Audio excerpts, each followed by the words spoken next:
Hey, this 223, CEO of AMH, and man, that's my story.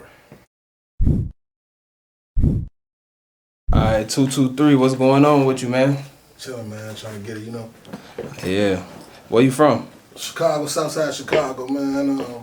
You can find me everywhere, man. You know what I'm saying? I'm in every hood on the South Side. Okay, Southside. Yeah. Let the people know kinda what was it like growing up on the South Side for you?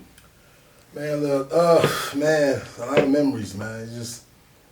You gotta move a certain way, you know what I'm saying? And staying out the way is basically minding your own business. So if you mind your own business, you know, it got me through it. I understand with a lot of people, they maybe got a different story, but I just didn't intake in all the gang banging and all the shenanigans. Yeah. So I just kept my head on a swivel, watched the people I was with, my circle, and I just been like that since a kid, man. Dope. So how long would you say you've been into music? Man, I started doing it in '05, but I always wanted it ever since I was like 6. Back when I remember when Ice Cube dropped Today Was a Good Day. So Yeah. when that was rotating around, that's when I was getting influenced. That's when I was getting inspired. You know what I'm saying? So how many years would that be? Like that's almost what, like man, my math like is 95, 96. yeah, so you pretty much established in this shit, like as far as like you know that this is what this is what you was meant for. Yeah, for sure. Like I told people, you can't be sworn in, you gotta be born in. You gotta be in you, not on you. You know what I'm saying? That's You know real. what I'm saying? So one thing about this lifestyle, you have to be, on time, and you have to be accountable for your actions. You know what I'm saying? So that's why I have to move the way I move. You know what I'm saying? To, Yes, sir. you know what I'm saying? Still be here to show y'all 223. Okay, cool. All right, so what kind of, let the people know what kind of story you got for them today, 223. I was about to say this right here on my neck. Okay. She's dearly to me. And ever since I dropped, I just been dropping material about her. Okay. And one thing in my life, it showed me that I have to stay awake and aware. So that's what I was pushing to the youth right now, is to being awake and aware. Just like I said, when I was younger, that's what I had to do, was be aware of my surroundings and understand how life works in order to get to this point. I'm 32 of age, and it's just everything's brightens up real early for me. So with my mom, I felt like it was a story to be said, and some people might be out there, you know what I'm saying, with the same, guilt, or maybe with the same hurt I got. I'm just trying to speak for us. Okay. Yeah. So definitely, this is my mom, and she, as a child, she told me, this is the crazy thing about it, she told me, if I ever die, do not have me breathe through a machine or a tube. That was her words. This when I was young. I'm like, why would you be on a machine or a tube, right? You would think that, right? You would think like, why would you say that? So that's why I say be alive and be aware. So, all my life, I always had this persona as if, I need you to know what you're doing. I need you to know why you in my life. I have to know why you are who you are, right? So I always tell people, if you don't know what you're doing, move aside, let somebody who do replace that void. So my whole life I've been preaching this to my relationships, to my friendships. Bro, if you don't know what to do, move out the way. Yeah. I'm a CEO of AMH. I have artists, and artists will tell me, like, well, I want to push myself, but I don't know how. And I give them ways to do it, and they still can't complete that mission. And sometimes I say, maybe it's not for you. The music ain't that high. You maybe got the image. You probably just got 30% in the game and not the rest. Yeah. So I just said, move around. Just find yourself. You know what I'm saying? It's good to find yourself. So I always preach this. Be aware. So one thing my mom used to do, she used to take care of me like any mother would. She used to take care of me. Right. And she used to teach me the remedies and stuff to get the sick and everything like that, with chest pains and, pneumonia. Pneumonia was really was the ones, because when I was little, you know how you had that, you know what I'm saying? Little wheezing. Yeah, and you like, as I'm finna die, you know when that happened when you was a kid. You like, you scared as hell. Goddamn. Like, I can't breathe, goddamn. So my mom, she used to put me in the shower, how the steam hit me and stuff, you know what I'm saying? And then that helps me. She said, you gotta sweat it out, babe. I wanna get up and play. I'm young. I wanna get up and play. But she said, no, you have to lay down. You gotta have the sweat get out so you can have the sickness gone. So that's what I did. So what I'm trying to tell you is, when I was aware of that, as my kids got older and that happened to them, I took care of them the same way. My mom took care of me my whole life. So at this point, when COVID-19 happened, okay, I wasn't aware. I was too busy about the women I was with. I was too busy about seeing my kids, just stuff that really wasn't helping me prosper, but let me stand at the same level. I'm worried about that. And then my mom's out of nowhere said she's sick. Now, I told you my mom take care of me. She know what to do. Right. I'm not aware. So she tells me like, hey, I'm sick. You can come over here, woo. I'm like, you got this, right? Mom's mom. I go over there, fix her some tea, whatever, she's good, right? Next day I come over there, she's still laying in bed. COVID going around though. I'm not aware of the COVID at this time.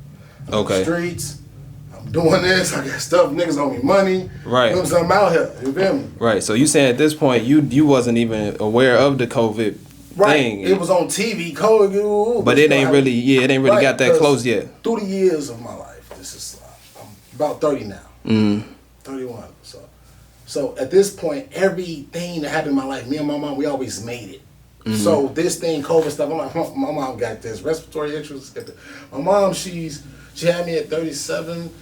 She passed that, 34. She passed that 68. That's a blessing though to some. She always told me, it's funny you said it, because she always told me, she said, son, when you live past 70, you're blessed. That's what she said. But she had this, so I was like, Mom, you straight, you good. You know what I'm saying? I fixed the tea. The next day she laying in bed. My mom, she was like me. She don't want you to see her sweat. You feel me? She ain't gonna tell you what's wrong. It's mom, you know what I'm saying? Right. Sometimes when moms act, they feel like it's a calling or something like that. They think it's something they think it's a calling, they think it's like, I don't know. Yeah. But I know mom didn't tell me no. She didn't tell me nothing. You know Yeah, of course. So that's moms. Well, chilling, I'm coming over seeing her, no mask.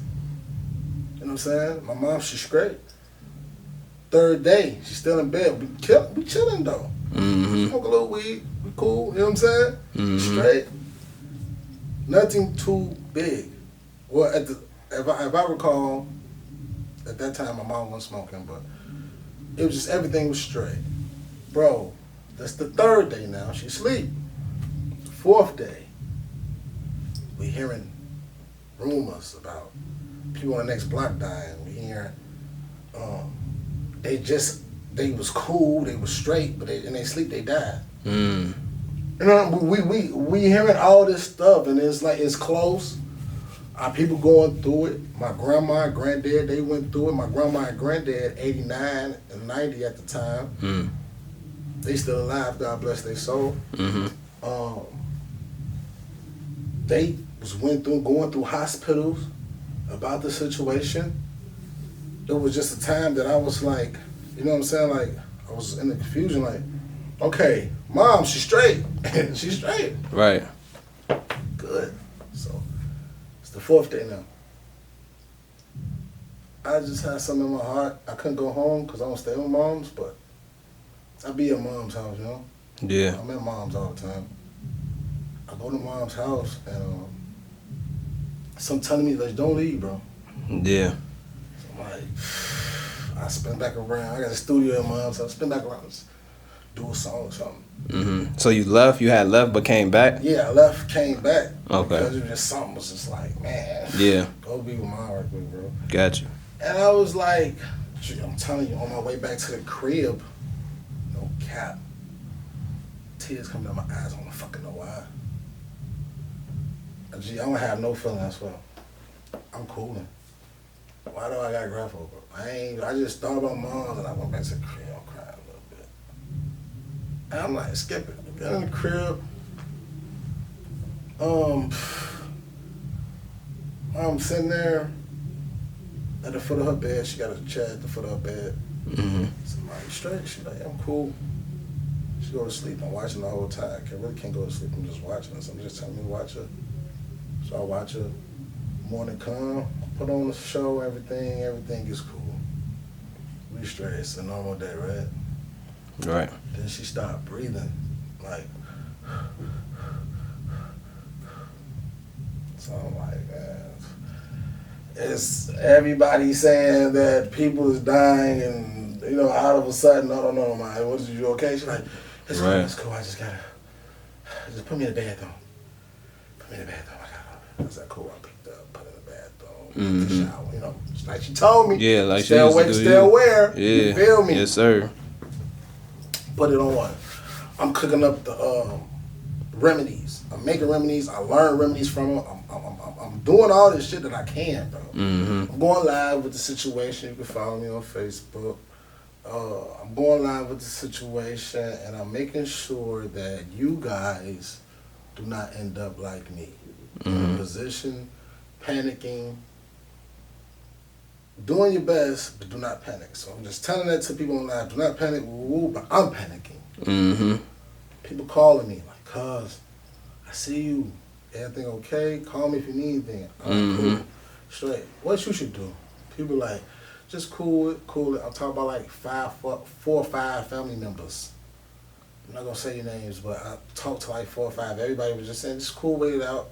And some people was like, take it to the hospital. Yeah. But nobody was saying it's COVID and shit's finna get real. Nobody saying it, so it was like nobody. Wow, so nobody put that bug in your ear, like nobody, saying, it was like, wow, I seen it on TV and shit. But like, yeah. And then like when I'm chilling with moms, we looking at the shit, but she like, look at all these bodies. We looking at the bodies. And so much bodies from the COVID. Mm-hmm. And we looking at it, I'm like, yeah, man.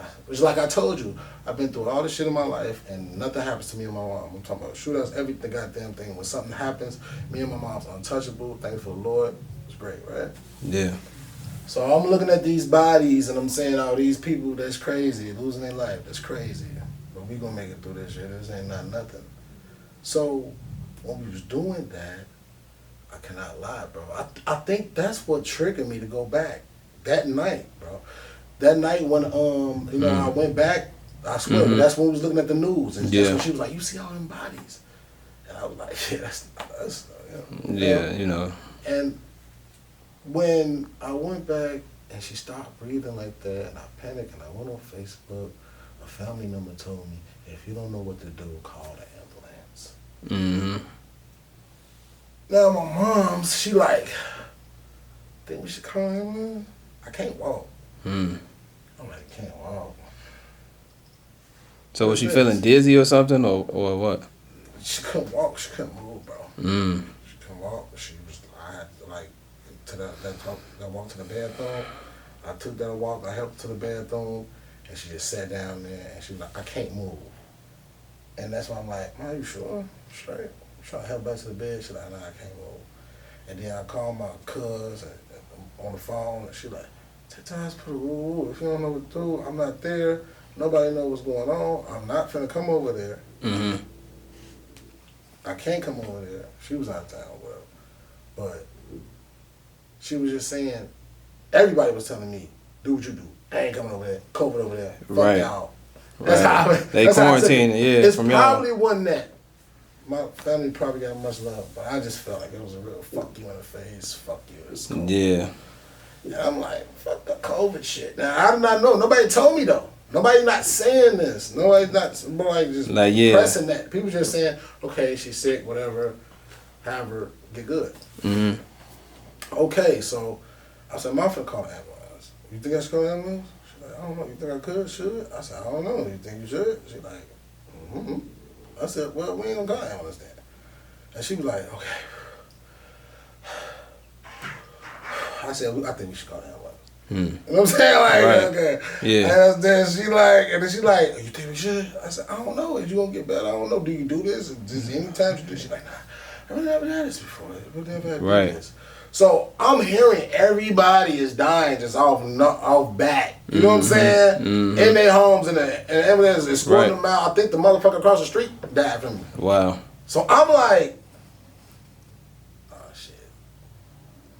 What the family would say if I just keep it to myself and she died there? People was like, what the fuck, you was just stingy or some shit. You know what I'm saying? Right. Think about what everybody is saying. Not thinking Damned about the if you right do, thing. damned if you don't. You know what I'm saying? And not aware. Mm-hmm. Not aware, bro. I'm not aware of this shit. I supposed to be aware. I saw this shit. I'm looking to I should put two and two together, coronavirus. But it's never been a pandemic. It's never been a pandemic. As long as I've been alive to now. So I was just like, this can't be happening. It's like some movie shit, right? Mm-hmm. I called the people, bro. The ambulance? I called the ambulance. And I watched mom up. I'm washing her up. She says, I know you hate just doing this, right? I said, nah, you're my mom. I said, why would I hate to do this? There's going to be a time, I know you're 68 now, you can do everything for yourself. She's moved. Never was a sick person in that shit. I know you do everything by yourself. It's just a little skip, jump on a hurdle, whatever. We just Right. go through this. We're going to get through it real quick. So I told her like this. Someone told me at this time when I called the people, I went on live because I told you I'm conversating on live. I went on live, it's about like 50 people. This is like the biggest audience I've ever had in my life. Mm-hmm. Like 50 people online and stuff, just keeping in touch with me and everything. Shout out to the females that reached out. Shout out to the females who reached out. Y'all made a difference. Mm-hmm. Though if you didn't do none at all, you did made a difference. When they came and I was like, okay, show me a sign, give me a sign. That's what I said. Like, Lord, give me a sign. Mm-hmm. The ambulance ran on my door. I'm not racist. I'm not racist. But two white men came to my door. Mm-hmm. Live in a black neighborhood. Usually I see, they usually be black as well. Yeah. Fuck all the ambulances, like, you know what I'm saying? Might look got Keisha in there, maybe look Laquana on there, but it's black people, you know what I'm saying? Yeah. But this time when the ambulance came, it was two white people. And I said, okay, well, my mom is here, and she just got pneumonia, but what we need from you guys is antibiotics. Can you give me that? She don't have to go with you guys. Can you get that understand? They said, no, we don't got antibiotics. We don't a lot of stuff and all that stuff like that. So I'm like, word? I'm like, and plus they said it didn't work like that. I'm like, just give me some antibiotics. And she was like, we could take her up there. I said, all right, cool, skip it, Mom, we gone. Yeah. Mama's though, she like, nah, you can't go, only her. What? And that's what I'm like, so I'm like, How do that work? alright, bro. Alright. So would you have to drive? So they told me this is where the guilt comes, and this is where the devil works. They said only time we would take her in the ambulance is if you pick her up and put her on this bed. And I was like, alright. You know what I'm saying? Like the worst agreement I think I ever did. But people say don't beat myself up about it. I try not to beat myself up about it. But check this out. I put her on the bed. I picked my mom's up. I took her to the house. I took her out the house, put her on the bed. As soon as she get on the bed outside, bro. I put on my shirt and everything. She got my shirt on and everything. As soon as she get outside, bro, I'm talking like a breath of fresh. She just feel like she's back. She's like, whoo, man. Mm-hmm. Great. So, all right, so we finna go to the, I'm like, are you straight? I'm like, should they put you back in the house? Right. She like, yeah, nah, I'm straight. I'm good. I said, so we just won't get the antibiotics, because when you have pneumonia, like I said, I've been all my life, trying to be aware that when you're outside, you feel good, but it's really kill you, you know what I'm saying? Right. So she feel good. I said, okay, well, get out this weekend, you know what I'm saying? She might have pneumonia, whatever, stuff like that. We don't know. They're going to check on and see what she had. Because at that time, I couldn't get thermometers. I couldn't get nothing. Because everything was run out. Everybody was just going crazy. Yeah, everybody was going crazy. Right. So it wasn't too much of anything. Everything closed. And so I put her on that just to see what's going on. I didn't know my mom's temperature. I did not know nothing. We just had bond time for 4 days. Mm-hmm. I'm in the studio, going back to the room. So soon I did that. That's when the women on Facebook come on there. Is you alright? Is everything goes okay? What did you do? Mm-hmm. Remember I told you, bro. Nobody ain't saying nothing about COVID. They always just worried about my mom in the bed, Yeah. down, whatever. Mm-hmm. I get back on live. I swear this woman, I don't know who it was, but somebody said to me, I know you didn't call the ambulance. Is she in the ambulance? Don't take her to the hospital. And I said, I ignored it, right? I ignored it, like, yeah. But and there, she cool everybody. I'm gonna check up on her. I'm gonna call up there and everything. Yeah. So boom, go live. Hey mom, what's up? I'm like, look, don't get on no ventilator. Don't put nobody on you. None of that. They gonna put some on you. Tell them fuck them. Don't sign no papers till I get there. They said since you don't want that, don't sign no papers. I ain't gonna sign no papers. I ain't gonna do none of that. I said, don't sign no papers. Tell them you want some antibiotics. Once they done with you, I'm gonna pull up and we gone. Right. She like, all right. I said, cool. Call me when as soon as you get the antibiotics. Call me. She like, all right, cool. At this time, she making her rounds around everybody, calling everybody else's phone and stuff like that. Yeah. Telling everybody she's going to the hospital or whatever. Mm-hmm. So at this point, how she's acting, it's like, okay, why are you calling everybody? You know what I'm saying? It's not a point like that. You know what I'm saying? Yeah. I'm not aware, bro. You know what I'm saying? And soon as she told me she going in that place, I can count, bro. 12 hours in. I called and said, let me talk to my mama, because her phone was off, and they told me she ain't woke up. I said, what you mean she ain't woke up? She went, okay, 12 hours past, probably tired. You know, ma, she tired. You know what I'm saying? My mom, she the type of person, she like me. If I'm somewhere other than home, I don't feel right. I gotta move. I gotta go home. You know what I'm saying? Yeah. So I know mom was uncomfortable at this point, so I say, alright, this is what I'm gonna do. I'm gonna go ahead and call these people again, and if they don't say nothing to me that I wanna hear, I'm going up there. Of course. So she called me, and I called her, and she said, well, she's not waking up. I said, woman, put the damn phone in here. She said, okay. Now I feel like I'm talking to a dead person. Yeah. I ain't get no response. Okay, fuck it, I'm going up there. Fuck that shit. You know what I'm saying? Right. Went up there with my slide. I said, we up there. I go up there. I said, at that time, I'm thinking about any goddamn thing. I'm going crazy, man. I'm thinking about anything. I'm trying to figure what can I say to my mom. So I'm going to have to bring her back, whatever. I go up there. The lady said, I can't let you go up there. But I feel your pain because I broke down to it. You feel me? I said, all right, cool. Let me go up there. So I go up there and I say, hey, can I see my mom? And she like, pull up, babe. You can't come up here. Pull up, babe. I went in there. She whispered it? Yeah. She's like, pull up there. I said, cool. You know, I'm walking through the motherfucker like, I'm going through the motherfucker. Yeah. We get up there, I see my mom in this tube machine, right? Bro, I'm not thinking I'm losing my mind, panicking. Don't do that shit. You know what I'm saying? Yeah. I see my mom up there on the machine, bro. First thing I'm thinking, like, okay, she breathing. Okay, that's a good sign. You know what I'm saying? Right. I'm telling you, bro. I just don't want my mom to die, and the nurse is telling me that the machine is helping her breathe. So I'm trying to do the best, but the white lady who's telling me this, she's saying that it's helping her. First off, I should have thought what my mama told me when I was younger. If I'm on a tube, something to help me breathe, take it off me.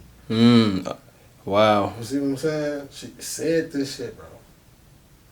My whole life. We seen people die. We seen people get on the shit. Every time. If I'm on a machine him, don't take that shit off me. Let me breathe on my own. If I can't breathe on my own, God want me to go. Yeah. I said, and I didn't do that. Not only that, I put her on the motherfucking bed. You feel me? But other than that, they told me my father, it was his decision. To be honest, my father, he's like a Christian guy. Mm-hmm. He believed how the Lord works, and then it's my brother's decision too. My brother, he came in. She got 3 boys. My dad got my sisters. My mom got the boys. 2 brothers. My brother, he's a hard-headed, you know what I'm saying? You know, he's total masculine. Since he the oldest, you know how that gets to their head. You know what I'm saying? Can't tell the oldest shit. You know what I'm saying? Even when you want to. So, he's looking at it, like my dad looking at it, that machine helping them breathe. Keep on as long as possible. And what I think, because they want to kill other motherfuckers, they need that machine to do some more work. She probably done right now. She ain't waking up. That did his job. Let it go. Because at this time, that's when they contacted us, telling us to get it off. They weren't contacting us at first. Matter of fact, who gave the damn vending machine? Right, like who signed off on that? Who signed off on that? Why is everybody going through this shit and that's not even, you know what I'm saying? On the death certificate, it says from the pneumonia and COVID-19. But really, what did they ventilate at? But that nigga got away? The ventilator got away? You know what I'm saying? So, nah, it makes perfect sense. So, you know, and then it's what they put out here, the nigga who got the receipts to the funeral, you give him like a 9K back, whatever, some shit like that. Nigga, I think everybody who motherfucker got crushed by this shit. If you're a grandchild and a son, then you need to serve a check from this goof ass shit. Yeah. So, when he took her off, my mom, half the day she was breathing about, and that tells you right there that she already had life in her. You feel me? But that goddamn ventilator thing sucked it off. Or they probably did some other shit. Because what I was thinking is, why she was asleep all that time? Yeah. Shit crazy. How the fuck she was, bro? When she left me, she was like me and you, bro. I won't let my mom. I thought my mom was a little bit weak and couldn't defend herself, you ain't going. Right. I told you the whole time we was together, she was in her right mind. Know what a motherfucker was gonna do. If I went in her purse, she said, "What the fuck you doing?" Yeah. She had that type of insight, bro. So I just wanted to know how she become like that way, then become a vegetable. And you said this was all within the same within a 12-hour period. Yeah, that don't sit right. You know what I'm saying? And as days went past, man, it just got when she as times went past, it just they was giving us like, you know, just news of don't get off the ventilator, like it's helping her. That's how he was giving breaking it down. Yeah. So that's why I think it was helping her. Like, it was really killing her. And I just feel like, man, it gotta be some justice. But at the end of the day, I feel because I play my part, I think my part in that, and that's how the devil works. But I'm not saying it's guilty. I'm just saying that if I was aware, you know what I'm saying? And stay woke and aware. If I was aware, I would have knew to take that ventilator off. You know what I'm saying? If I was woke, I could have just knew, you know what I'm saying, how people in my life would have played their parts and made things harder for the situation instead of better than that. You know what I'm saying? So you have to stay woke, aware in situations and from people that you love. You know what I'm saying? Yeah. Don't put nothing on someone just because they just because they are because they related to you. It's a difference between related and family. Definitely. For When sure. you're born, you create your family. As you get older, you create your family. But you always have relatives. Don't mix that, because the relatives is more dangerous than anybody else. For sure. So I learned that through the situation and through my mom passing, I learned how to pick my family. My situation wasn't always great. I wasn't the best I could be at times. But I know one thing, if I wasn't doing anything, I was there for moms. You hear me? Yeah. So I can't say that for everybody else. You know what I'm saying? Everybody else is not in a position or wasn't in a position and didn't want to be in a position to help her. Mm-hmm. But when I was, you know, I vowed to do just that, not try to benefit off people or, you know what I'm saying, say fuck the people she cared for. Mm-hmm. You know what I'm saying? At the end of the day, it's about staying awoke and aware. So one thing, when that woke me up about that, about people that's in my life, and I know now to be aware, and it hurts me to a point because, like I said, all my life I want people to be awoke, know what you is in my life. You know what I'm saying? Because my biggest fear is training you for this day, and when the day comes, the opportunity comes, you don't know what